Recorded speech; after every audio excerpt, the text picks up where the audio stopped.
I swear to God, if we lose 150 grand because of your hiccups, I'm gonna kill you. I can't help it. I can't get rid of it. Can you just go walk down it and see if you find them? Yeah, sure. It's very dark and spooky out here. Couple of, oh.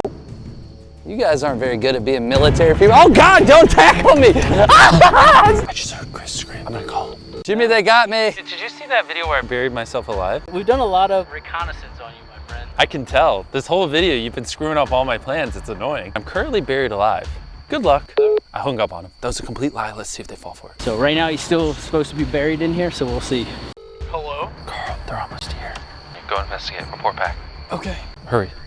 These guys are good. I'm terrified. Hello? Who was it? Are these my Marine friends that are right in front of my car?